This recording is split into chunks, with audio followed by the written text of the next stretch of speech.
SIR এর document আপলোডে একাধিক গাফিলতি, চূড়ান্ত তালিকা তৈরিতে সতর্ক রাজ্যের সিও দফতর। ডিএমদের পাঠানো বিধানসভা ভিত্তিক ভোটার তালিকা স্ক্রুটিনি। সিও দফতরে ভোটার তালিকা সুপার চেকিং স্ক্রুটিনি হবে। এ বিষয়ে আরো বিস্তারিত জানার চেষ্টা করব। সোমরাজ রয়েছে আমার সঙ্গে। সোমরাজ, কমিশনের তরফ থেকে বাড়তি সতর্ক।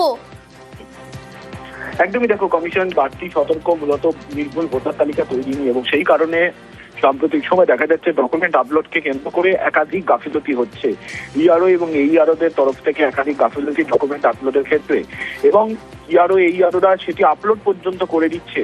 সেই জায়গায় দাঁড়িয়ে এবার বিভিন্ন জেলার ডিস্ট্রিক্ট ইলেকশন অফিসার তথা জেলা শাসকদের তরফে তাদের অধীনে থাকা বিধানসভাগুলির যে ভোটার তালিকা পাঠাবেন, সেই ভোটার তালিকা ফের রাজ্যের মুখ্য নির্বাচনী আধিকারিকের দপ্তরে স্ক্রুটিনি হবে, এবং তার স্ক্রুটিনি হওয়ার পর সুপার চেকিং হবে। সেক্ষেত্রে যদি সিও দপ্তর সন্তুষ্ট না হয়, তাহলে ফের সেই তালিকা জেলা শাসকদের কাছে ফেরত পাঠাবে। যতক্ষণ পর্যন্ত না ভোটার তালিকা নিয়ে সন্তুষ্ট হবে রাজ্যের সিও দপ্তর, ততক্ষণ পর্যন্ত জাতীয় নির্বাচন কমিশনকে সেই তালিকা পাঠানো হবে না, তেমনটাই কমিশন সূত্রে খবর। 28শে ফেব্রুয়ারি চূড়ান্ত ভোটার তালিকা প্রকাশ করা হবে, কিন্তু তার আগে জেলা শাসকদের থেকে নির্ভুল ভোটার তালিকা পাওয়াই এখন অন্যতম টার্গেট রাজ্যের মুখ্য নির্বাচনী আধিকারিকের দপ্তরের, এবং সেই কারণেই নির্ভুল ভোটার তালিকা না পাওয়া পর্যন্ত জেলা শাসকদের কাছে সেই তালিকা ফেরত পাঠাবে, তেমনটাই কমিশন সূত্রে খবর। এবং জেলা সূত্র মারফত জানা যাচ্ছে ইতিমধ্যেই জেলা শাসকদের সেই ইঙ্গিতও দিয়ে দেওয়া হয়েছে। বেশ,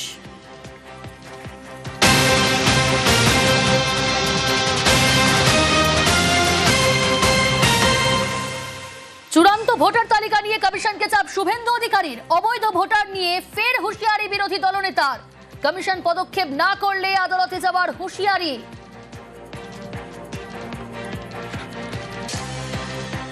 বাদ যাবে না যাবে আমরা লক্ষ্য রেখেছি, বাদ না গেলে তো ব্যবস্থা আছে। ডিওর কাছে আবেদন হবে, ডিও আবেদন না শুনলে সিওর কাছে হবে, সিও আবেদন না শুনলে কোর্ট তো খোলা আছে। মমতা ব্যানার্জি একা কোর্টে যেতে পারেন, অন্য কেউ যেতে পারেন না। কমিশন পদক্ষেপ না করলে আদালতে যাওয়ার হুঁশিয়ারি। এই মুহূর্তে টেলিফোন লাইনে যোগাযোগ করতে পেরেছে তৃণমূল মুখপাত্র অরূপ চক্রবর্তীর সঙ্গে। নিউজ 18 বাংলায় স্বাগত জানাই আপনাকে। প্রিয়াঙ্কা কথা বলছি স্টুডিও থেকে। শুভেন্দু অধিকারী কমিশনকে চাপ দিচ্ছেন চূড়ান্ত ভোটার তালিকা নিয়ে। তিনি বলছেন যে অবৈধ ভোটার যদি হয় তাহলে কমিশন পদক্ষেপ না করলে আদালতে যাবেন। কি বলবেন? মানে নির্বাচনের আগেই হার স্বীকার করে নিচ্ছে শুভেন্দু অধিকারী, কারণ চেয়েছিল নির্বাচন কমিশনকে দিয়ে 1,20,00,000 বৈধ ভোটারকে বাদ দিতে।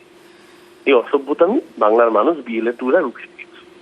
মুখ্যমন্ত্রী নিজে সুপ্রিম কোর্টে সওয়াল করেছেন, মাইক্রো অবজারভারদের দিয়ে ভোট চুরি করা আটকে দিয়েছে সুপ্রিম কোর্ট।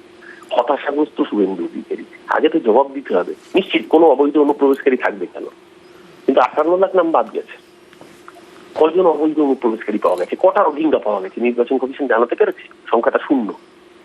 একজনও রোহিঙ্গা নেই, অথচ 1,20,00,000 রোহিঙ্গার কথা বলে 10.5 কোটি বাঙালিকে লাইনে দাঁড় করিয়েছে।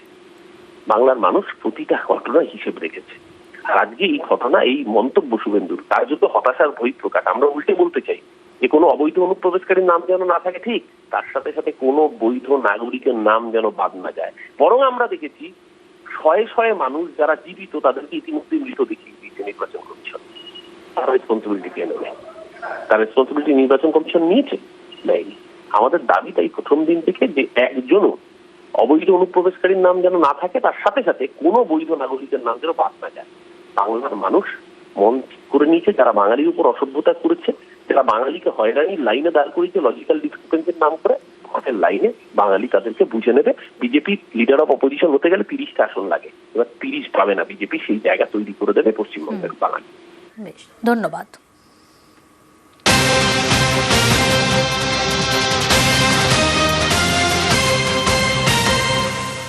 ভোটের আগেই তৃণমূলের নতুন formula. District election core committee গঠন তৃণমূলের। ভোটের আগেই তৃণমূলের নতুন ফর্মুলা।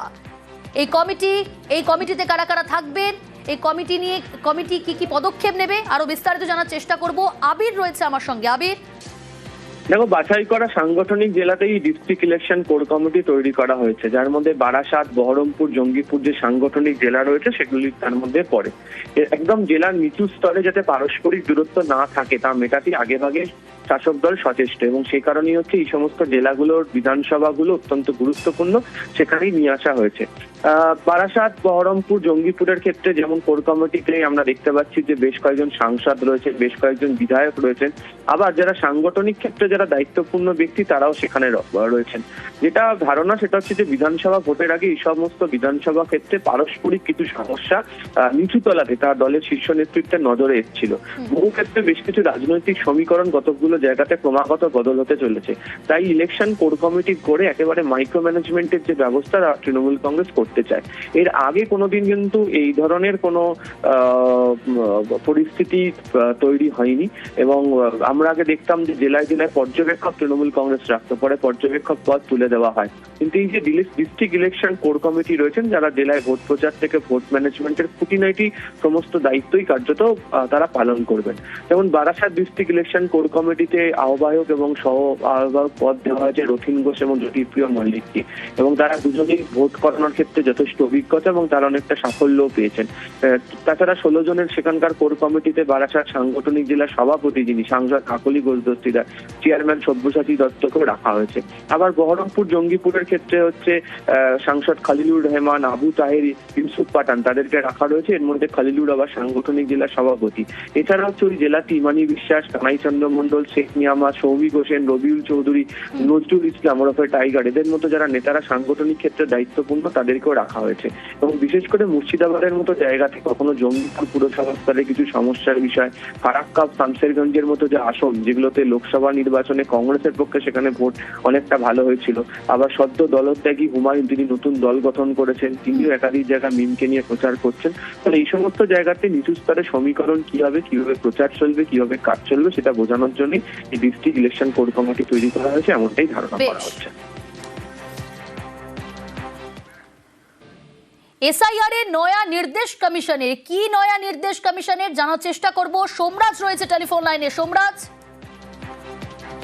দেখো, এসআইআর নিয়ে নয়া নির্দেশ জাতীয় নির্বাচন কমিশন দিল। রাজ্যের মুখ্য নির্বাচন আধিকারিক মনোজ কুমার আগরওয়ালকে কিছুক্ষণ আগে চিঠি পাঠিয়ে জানিয়ে দেওয়া হলো যে বাংলার বাড়ি গ্রামীণ বা প্রধানমন্ত্রী গ্রামীণ আবাস যোজনা গ্রামীণ এই প্রকল্পগুলি থেকে যারা অনুমোদন পত্র পেয়েছেন বা শংসাপত্র পেয়েছেন, এসআইআর এর নথি হিসাবে তা গ্রহণযোগ্য নয়।